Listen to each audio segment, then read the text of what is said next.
Next question पे अब हम लोग प्रिपेयर करेंगे income and expenditure account. Subscription receive किया है यहाँ पर प्रीवियस ईयर का और आउटस्टैंडिंग का दिया हुआ है। फिर उसके बाद आपको ये सारी डिटेलिंग्स दी गई हैं। इनकम एंड एक्सपेंडिचर और रिसीट एंड पेमेंट में सबसे बड़ा डिफरेंस ये है कि income and expenditure receipt and payment account में जो भी फिज़िकल करेंसी आप रिसीव कर रहे हो या पे कर रहे हो आप सारी चीज़ें लिख देते हो, लेकिन इनकम एंड एक्सपेंडिचर में आपको नेचर समझना होता है। जैसे कि for example you bought a land, आपने एक ज़मीन का टुकड़ा ख़रीदा, लेकिन उसके लिए आपने एक्सपेंसेस क्या किए, पैसे आपके पास से गए और आपके पास क्या आया, आपके पास पीस ऑफ लैंड आया। तो जो पीस ऑफ लैंड है it will be mentioned in balance sheet in asset column. Asset column पे जाएगा क्योंकि आपके पास आपने बिल्डिंग खरीदी है, लेकिन उसके ऑपोजिट आपने पेमेंट जो करी है वो आपके एक्सपेंसेस में जाएगा।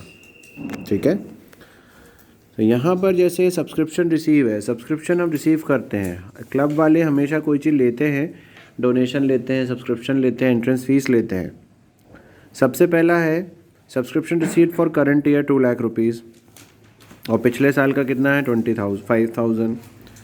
तो देखिए ये सब्सक्रिप्शन 2 लाख रुपीज़ टोटल लेना था, पिछले साल का नहीं मिला तो उसको हमने डूबा माना 25,000, और इस साल का 10,000 है। आपको क्वेश्चन में इसी के बाद दिया हुआ है ये subscription outstanding for current year 10,000। तो ये तीनों को हमने यहाँ पर ऐड कर दिया। आपको सब्सक्रिप्शन 2 लाख रुपीज़ था जिसमें से पिछले साल का 25,000 डूब गया, इस साल का 10,000 आपको लेने का है। तो बाहर निकाल के टोटल कितना हो गया आपका 1,85,000। इसी तरह से सैलरी पे करी आपने, कितनी सैलरी पे करी है आपने 30,000 पे करी है, लेकिन उसमें 2,000 रुपीज़ पिछले साल का भी है, पेमेंट है। तो सैलरी आपने पे करी 30,000, पिछले साल का आपने आउटस्टैंडिंग है, अच्छा अभी आपने पे नहीं करा है, उसको आपने लेस कर दिया, और करंट ईयर का भी 2,000 है। ये देखिए salary outstanding for current year, उसी के ठीक नीचे ये वाला पॉइंट दिया गया है 2,000 का, उसको आपने क्या कर लिया यहाँ पर माइनस कर लिया। सैलरी प्रीवियस ईयर का लेस हो गया और करंट ईयर का ऐड हो गया। तो टोटल आपके खर्चे कितने हुए 30,000 के।